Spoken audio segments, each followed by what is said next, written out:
cette vérité. Mais c'est pas le temps qui structure la vérité. Et donc on pourrait revenir en arrière. Tout à fait, on pourrait revenir en arrière. Il y en a plein qui l'ont fait. Pardon. Bah, Moshe Rabbeinu, quand il est monté au ciel, Dieu lui a dit retourne-toi. C'est la fameuse retourne-toi, c'est extraordinaire ce retourne-toi. Ça, c'est un dit que j'ai fait moi, je pense qu'il est vrai. J'ai pas vu dire mais je pense qu'il est vrai. C'est pourquoi Dieu dit à Moshe, qui est 1500 ans avant, Rabbi Akiva, retourne-toi. Si vous avez un film Voyage dans le futur, je sais pas quoi, c'est pas retourne-toi, c'est va vers, fonce devant. C'est quoi retourne-toi? C'est quoi retourne-toi? C'est qu'à la vision de Dieu, toute l'histoire est déjà faite. C'est une illusion le temps. Rabbi Akiva a déjà eu lieu, alors qu'il est 1500 avant. Donc lui, il dit retourne-toi, vois derrière.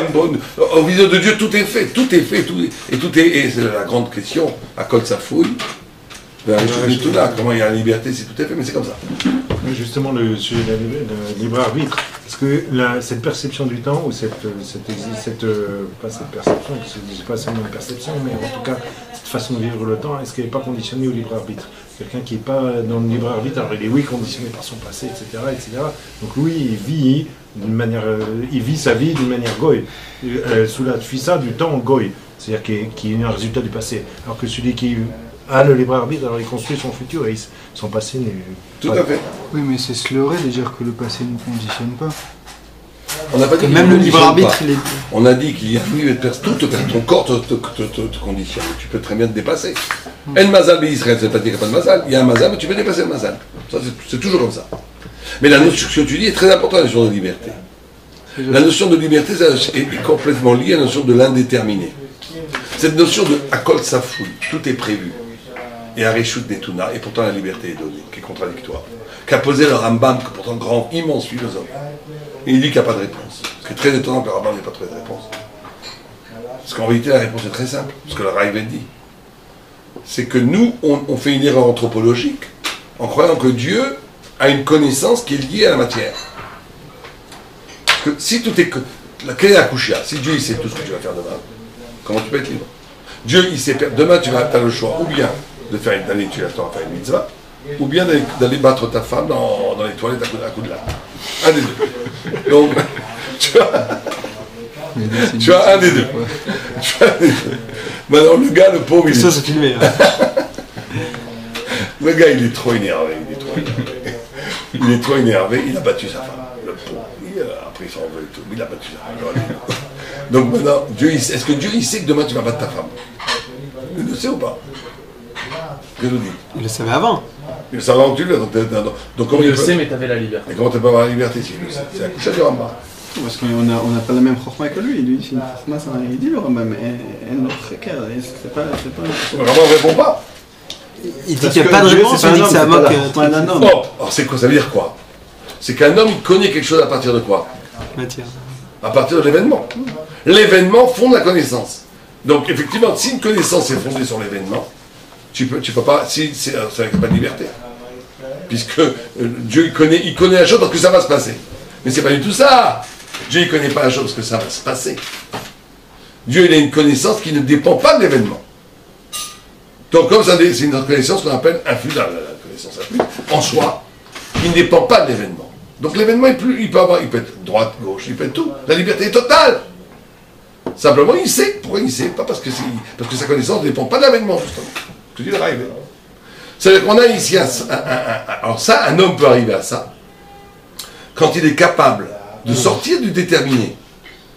Attendez, par rapport à ce que tu disais, Jacob. C'est que tu es capable d'avoir une vie qui n'est pas fondée sur l'événement.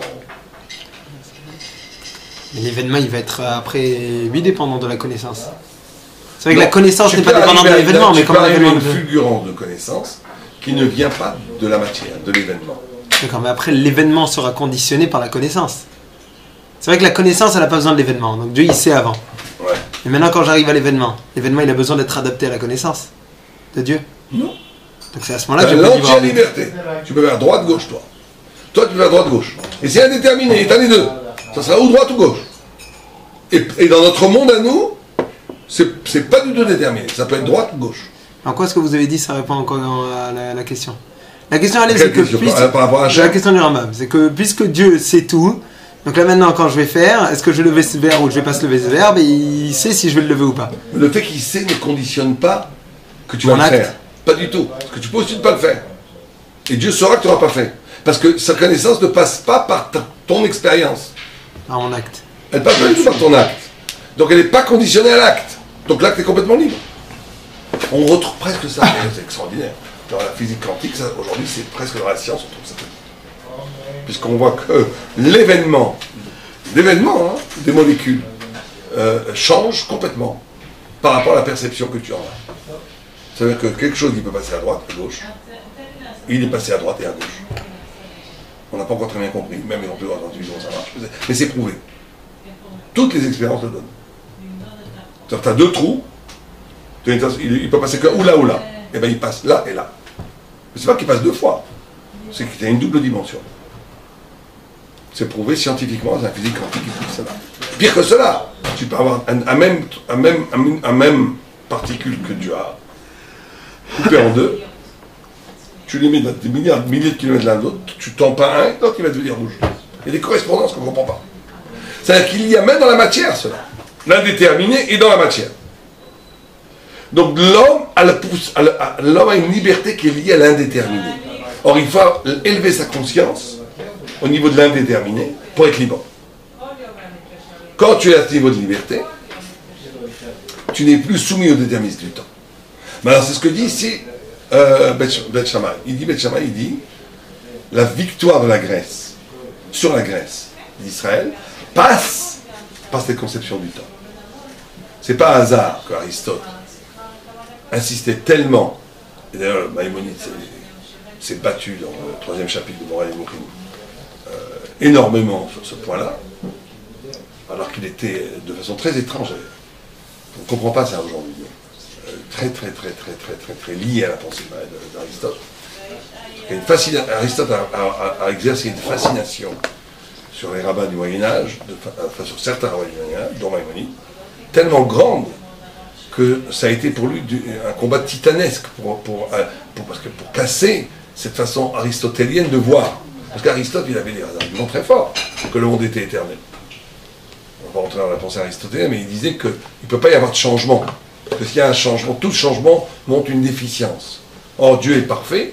Si Dieu est parfait, il ne peut pas y avoir de changement. Il ne peut pas y avoir non-création après création. C'est-à-dire qu'à un moment donné, il a fallu réparer quelque chose qui n'était pas bien, qui n'avait pas de création. Changer, ça veut dire obligatoirement réparer. Oui, Aristote, il a peut-être raison là-dessus, que tout changement vient d'un manque. Si tu achètes une voiture, c'est que tu as besoin d'une voiture. Donc ça va être un manque de voiture. Si tu fais quelque chose, c'est toujours motivé par un manque. Or, dit Aristote que Dieu n'ayant qu'un manque, c'est impossible que le monde n'ait pas eu lieu, qu'à un moment donné, puis Tom il a besoin du monde, ou qu'il faut créer le monde. C'est-à-dire que ce n'était pas parfait avant. C'est rien de se perd. Tout le problème aussi du NES. C'est pour ça que le Ralbag, il s'appelait, qui était aussi très influencé par Aristote, était contre. Je ne sais pas comment on le considère aujourd'hui, mais. Il y a au choix, il y a une grande marque, le Ralbag très grand là-bas. Ouais. Mais je ne sais pas, aujourd'hui, à Ralbag, on le traiterait, je ne veux pas dire des gros mots, mais je pense qu'il serait mis à l'index, vu ses positions. Mais en tous les cas, c'est évident qu'ils ont eu ce problème de ne pas comprendre une autre dimension de l'être qui n'est pas liée au monde. Et que toute l'erreur de Aristote et du Ralbag, je ne veux pas dire que Ralbag avait des erreurs catastrophiques, c'est de croire que Dieu est soumis à la matière. Que la logique qui est inhérente à la matière s'applique aussi à Dieu. Ils n'ont pas pensé de radicalement autre. Une dimension dans la logique et dans l'intelligence et dans la pensée qui n'est pas structurée par l'être, qui est avant l'être. C'est rigolo quand même de dire ça des rabbinim comme ça. Non, Ralbag, il n'est pas considéré comme un rab, comme un rishon du tout. Considéré comme un chacham. Il n'est pas, tu vois, comment on regarde les 3 premiers chapitres du Maral de Prague sur Ralbag dans Dvorot Hashem. Je suis très poli quand je parle comme je parle par rapport à ce que dit le Maral. Toi, tu me permets d'en parler. Il s'est trompé, Ralbag, complètement. Même le Rambam, après ça, il a fait... Non, le Rambam, il s'est mis modèle avec la pensée aristotelienne. Il a tout fait pour sauver la pensée juive par rapport à... C'est le grand problème, je ne veux pas trop parler de ça. Vous savez que... Qui est le premier philosophe juif connu? Quelqu'un sait? Chez les Goyim ou chez... Chez nous. Très grand philosophe juif, d'ailleurs, qui est extraordinairement... Il y a un mystère, c'est qu'il n'a pas du tout été récupéré par les penseurs juifs. C'est le premier très grand philosophe juif. Shlomo. Mais là, je te dis philosophe. Ce n'est pas là, mais il s'appelait Philon d'Alexandrie. C'était 40 ans avant les Marchemot, 40 ans après, 40, moins 40 plus 40, avant l'ère vulgaire. Extraordinaire philosophe. Extraordinaire. Très intéressant de voir qu'il n'a pas du tout été exploité. C'est un mystère. La première fois qu'on nomme Philon d'Alexandrie, c'est au XVIe siècle. C'est Azria des Rossi. Et encore, personne n'en a parlé. Et ça a été un peu récupéré aujourd'hui avec un talmud du Rav Kook qui s'appelle le Rav Anazir, qui l'a réintroduit et qui a montré qu'effectivement son extraordinaire intérêt. Et il a nourri, personne ne sait ça, il faut le dire, tous les pères de l'Église, toute l'Église, toute la pensée christique chrétienne vient de Philon d'Alexandrie. Toute la pensée médiévale vient de Philon d'Alexandrie. Tout. Encore une fois, un passage, un vol extraordinaire, un passage un transvasement de la Gdusha, il y a quelque chose d'autre, je ne veux pas dire, qui a été par Philon d'Alexandrie. Alors quand on lit... Il a fait dans le but. Pas du tout. Ça a été récupéré. Ça a été complètement récupéré.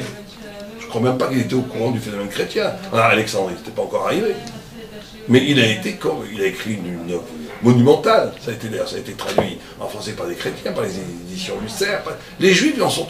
Et c'est encore parce qu'il est cachère. Moi, je n'ai pas tout lu, mais il a l'air d'être très cachère. On ne voit pas dans Philon d'Alexandrie quelque chose qui est de l'ordre du non cachère. Et pourtant, ça a été complètement ignoré, même par des rabbinim. Par exemple, il n'était pas du tout aristotélien, il était anti-aristotélien. Même à la limite, Philon d'Alexandrie est plus proche d'une pensée juive que certains rabbins du Moyen-Âge qui étaient trop soumis à Aristote. Bon, c'est tout un problème, tout à fait passionnant, mais qui serait trop long à développer ici. Mais en tous les cas, ce qu'on voit chez Philon, et qu'on verra plus tard aussi chez les philosophes du Moyen-Âge, et c'est justement par rapport à ce point de la philosophie, c'est que la philosophie va permettre... On va toujours avoir ce problème-là, le problème de la littéralité du texte et le problème de comment donner une allégorie à ce texte. Comment donner un sens à ce texte qui fait sens pour nous. Et là, la philosophie va être utilisée par les rabbins. Ce qu'a fait Philon, ce qu'a fait Maïmonide, ce qu'a fait plein. Et il va y avoir après tout un moment de retour, non tellement grâce à l'utilisation de la Kabbalah, qu'il y aurait une pensée allégorique qui ne doit rien à la philosophie. Et on va avoir pendant des siècles une sorte de lutte entre rabbins, entre les partisans de l'utilisation du système philosophique comme Kelly d'interprétation de la Torah, ou au contraire un refus total considérant que c'est quelque chose d'impur qui vient de l'extérieur. Et si on ne voit pas ce dualisme dans l'histoire même de la Torah elle-même, il y a plein de choses qu'on ne comprend pas. Au point où Philon d'Alexandrie déjà, et ça sera repris par Maïmonide, dit que la philosophie, la vraie philosophie, c'était aux Juifs. Et qu'on l'a perdu et que les Grecs nous l'ont volé. Mais qu'il y a le fameux Midrash qui dit que tout ce que Socrate a appris, ou Platon, selon les Gersaot, il l'a appris de Yirmiyahu. Il arrive à Jérusalem, c'est avéré que Socrate et Platon sont venus en Israël, et qu'il aurait rencontré le prophète Yirmiyahu, qui lui aurait appris toute la Torah. Il y a comme ça une tradition. Toute la philosophie. Que tout provient de Shlomo Amelech à la base. Exactement. Donc il va y avoir des tenants qui vont dire en vérité la posture philosophique qui est la capacité. Parce qu'il va toujours avoir ce problème dans ces gens-là. C'est notre problème. C'est qu'il y a ceux qui vont leur donner que littéralement. La littéralité du texte, elle est impossible. Tu ne peux pas rester qu'à la littéralité du texte. Le texte dit quelque chose d'autre. Il va avoir après une tendance Afoura, où l'interprétation allégorique va être tellement poussée à l'extrême qu'on va rendre presque caduque. Oranaise, Ora, vous faites trop de bruit, on peut pas travailler comme ça.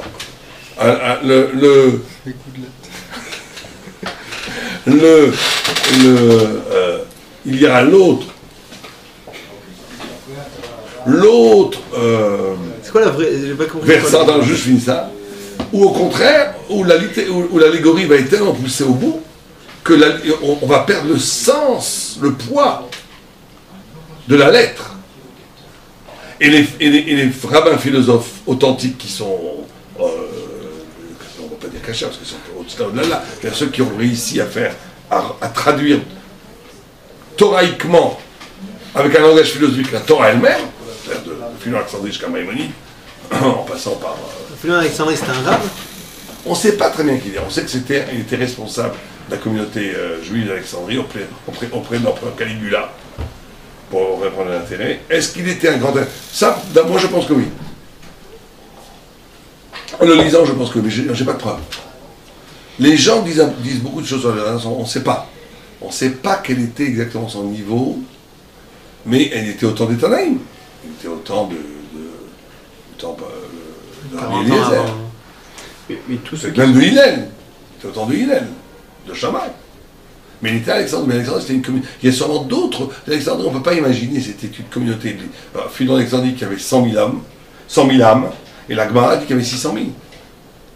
Que celui qui n'a pas connu la Knesset d'Alexandrie n'a pas connu la gloire d'Israël, qu'il y avait 600 000, il y en a qui disent même le double, 1 million de. Et qu'il y avait une Knesset immense, et que c'était une gloire incroyable. Or, là-bas, on parlait le grec. Et déjà 3 siècles avant, il y a eu la tradition de la Septante. Donc il y a eu toute une tradition de mélange des traditions juives et helléniques